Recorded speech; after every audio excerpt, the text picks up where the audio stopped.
Uyu mugabo muzi ku izina cyangwa se mumwita Père Noel, ariko ubundi yitwa Mark Poleno, ni umunyamerika, imyaka 64. Ubu rero akurikiranyeho ibyaha bikomeye cyane birimo gukwirakwiza no gutunga amashusho y'urukozasoni y'abana. Ni icyaha gikomeye cyane arimo akurikiranwa muri Leta Zunze Ubumwe za Amerika.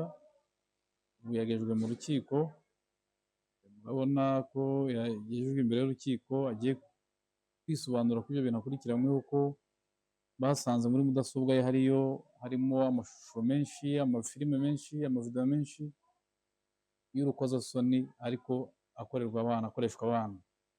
Ibintu rero akaba ari kubikurikiranwaho, ni ibintu byababaje abantu cyane. Ni umusaza wari wubashywe ku isi. Kuki ibi bintu bibaye cyangwa bivuzwe cyangwa bigaragaye mu gihe twitegura iminsi mikuru ya Noheli? Uyu mugabo bamenye amazina ya Père Noel, kuki we ibintu yahisemo kubikora kandi twari tumufitiye icyizere? Yababaje. Ni umuntu wakundwaga n'abantu benshi, cyane cyane mu gihe cy'iminsi mikuru. Wabonaga ko yakoraga ibijyanye no kunezeza abana no kujya mu birori by'abantu ku giti cyabo cyangwa se ibigo. Nk'iyo ya shusho y'umuntu wubashywe, y'umuntu ufitiye icyizere, ariko ibyo yakoze muri iyi minsi ni agahomamunwa. Ibitangazamakuru byinshi byo muri Leta Zunze Ubumwe za Amerika ndetse n'ibya hano iwacu, iyi nkuru byayigarutseho cyane, y'umugabo witwa Mark Polino wo muri Leta Zunze Ubumwe za Amerika, umusaza w'imyaka 64. kugira ngo ari mu kiruhuko cy'izabukuru. Yari asanzwe ari umwarimu w'abana, ku buryo ni inkuru cyangwa se ni amakuru atarabaye meza. Umuntu nk'uriya wari wubashywe n'isi, aho kuva ku mwana ukimenya kureba yari amuzi, yari azi Père Noel. Umugabo wambaraga neza, imyenda itukura, ubwanwa bwiza bw'umweru n'umusatsi, akasa naho ashushanya ishusho cyangwa ahagararira ishusho y'Imana ku isi, niba ariko nabivuga, kuko yari akunzwe ku rwego udashobora kubyumva. Ariko muri iyi minsi yagize atya, asohora akwirakwiza amafoto cyangwa amashusho y'urukozasoni rukorerwa abana. Urukozasoni rukorerwa abana ni ukuvuga harimo amashusho y'abana basambanywa, amashusho agakwirakwizwa kandi bigaragara ko yabigizemo uruhare. Niki cyatumye ibintu nk'ibi ngibi abasha kubigeraho kugeza uyu munsi aribwo bigaragara ko ari ibintu amazemo igihe, byaba byaratinze kugaragara. Niki cyatumye ababyeyi badashobora kumenya ko ibi bintu biri kubaho ku bana babo? Icyabiteye ni icyizere yari afitiwe, icyizere abana bamugiriraga, icyizere isi yari imufitiye. Harimo isomo rero y'uko uko byamera kose, nubwo umuntu yaba afitiwe icyizere kuri rwo hejuru, ugomba kureka gukurikirana ibyo umwana wakorerwa, ugomba kureka gukurikirana aho umwana waba agiye n'ibyo aba agiyemo. Utabikurikiranye bizarangira gutya.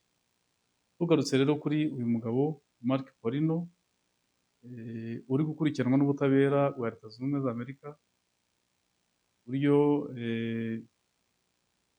yamaze kugezwa imbere y'urukiko, abazwa ku byaha akurikiranyweho. Cyakora ntiyahise afungwa, aracyakurikiranwa ari hanze, ariko ubutabera buracyamukurikiye.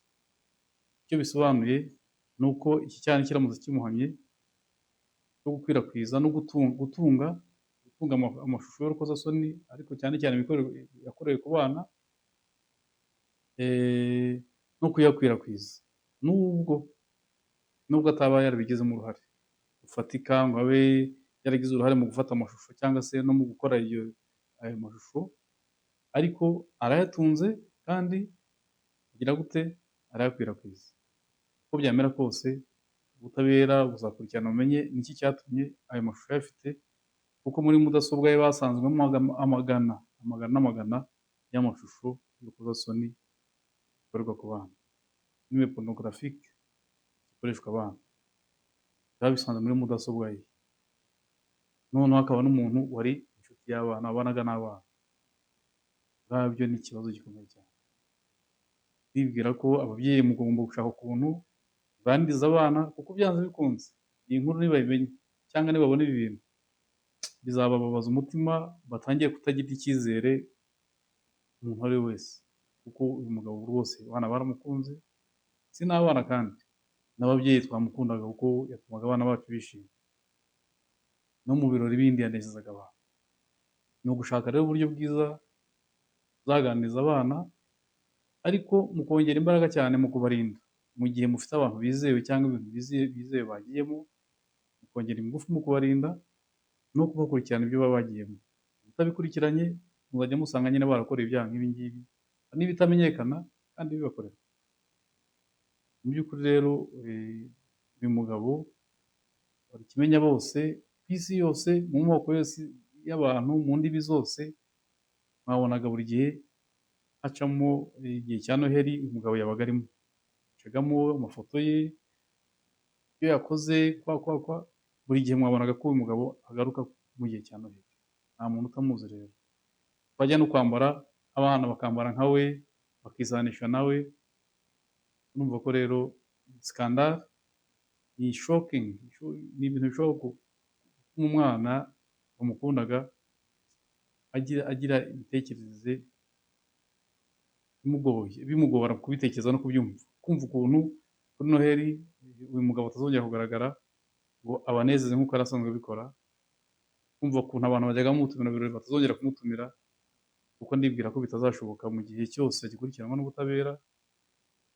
Ubu aba ari muri liberation conditionnelle, aba yarekuwe ariko afite amabwiriza yo kutongera kugira aho ahurira n'abana, yo kutongera gukoresha imbuga nkoranyambaga cyangwa se internet, mbese no kutagira aho ajya. Byose ni ibintu bishobora kuzatuma umugabo twakundaga, abana bamwita Père Noël, natwe niko tumwita abakuru, ariko amazina ya nyayo ni Marc Paulino. Uyu mugabo rero urumva ko uyu mwaka ntabwo mubereye mwiza, ariko nta nubwo atumye n'abandi babera mwiza, kuko ibikorwa bye bizatuma iminsi mikuru ya Noheli y'uyu mwaka tugiye gusoza 2026 utagenda neza, kuko yabaga ari umuntu witezweho udushya, ibyo azakora mu munsi mukuru wa Noheli, nyuma yaho gatoya. Gusa icyari gitumye mvuga ko ibi bintu byavuzwe mu itangazamakuru, nk'uko nk'ahandi hose no mu Rwanda bijya biba, abantu bashyira hanze amashusho y'urukozasoni. Maze iminsi mubona benshi bakurikiranwa, si ngombwa kwirirwa mbavuga amazina, ariko murabazi bari muri gereza uyu munsi, bakurikiranwa n'ubutabera bw'u Rwanda kubera gushyira hanze amashusho y'urukozasoni. Noneho rero biba bibi cyane iyo ari amashusho y'abana. Ariyo mpamvu uyu Marc Paulino afite ibyago bikomeye cyane byo kuba yarasize hanze cyangwa yarakwirakwije cyangwa se atunze amashusho y'urukozasoni bikorerwa ku bana. Rero iki ni icyaha cyiganje cyane. Abantu bagerageze kurinda privacy zabo, bagerageze kwirinda amashusho nk'ayo, kuyifata ubwabyo uwamaze no kuyatanga, kuko ibikoresho biyafata, ibikoresho by'ikoranabuhanga, abantu baraguhakinga cyangwa se bashobora kubyikwiba, bishobora gukoreshwa n'undi mu buryo butari bwo. Wowe uzi ngo ni winezezaga, wakoze ibintu nyine wumva ko ari uburenganzira bwawe, ariko se mubirinda mute kuki ujya gusanga byageze hanze? Uwagufataga amashusho mushobora kugira ikibazo agahita yohereza ahandi hantu, ni nako bikunda kugenda. Ibintu by'amashusho y'urukozasoni ko bihanirwa ku isi yose, ko nta hantu wabihungira. Niba bihanirwa hano mu Rwanda, bikaba bihanirwa muri Amerika, bikaba bihanirwa i Burayi, ahantu hose, ibyo bintu mutabireka. Reka tuvuge ko mutanabiretse, ariko nimubirinde kurushaho. Ariko by'umwihariko murinde abana banyu, abana bacu twohereza cyangwa mwohereza mu birori, ahantu runaka aho bajya kwigira, ku mashuri, muzi ko tubahaye abantu bizewe, muzi ko mwabohereje mu bantu bizewe. uriya muntu ni umuntu w'imfura, ni umuntu w'Imana, ni umuririmbyi, ni iki, ni kimwe cyose. Ariko witonze uzajya gusanga umwana wawe arimo akoreshwa ibyaha, arimo akorerwaho ibyaha ntubimenye, kubera ko uwo wamuhaye nawe wamugaragaje ko umwizeye. Umwana ntazi gusesengura ngo avuge ngo ariko ngo ibi ni ibiki nkorewe, ngo biraganisha hehe. Babyeyi, iyi nkuru y'uyu Père Noël cyangwa Marc Paulino wari ubifitiye icyizere ariko akaba yarakoze ibintu nk'ibi, ibaha isomo ry'uko nta muntu ukwiye kwizera, murekurire abana banyu cyangwa mureke ngo yinjire mu buzima bw'abana banyu mudakurikirana icyo abana banyu bakora. Ndabyinsistaho kuko muri iki gihe ababyeyi barangajwe n'ibintu byinshi. Nibyo koko isi igomba gutuma nyine dukora cyane kuko niko imeze, ariko ntitwibagirwe gukurikirana imibereho y'abana bacu, ibyo baba barimo, kugira ngo bitazahinduka ibyaha, batazakorerwaho ibyaha tukazasanga turi kwicuza.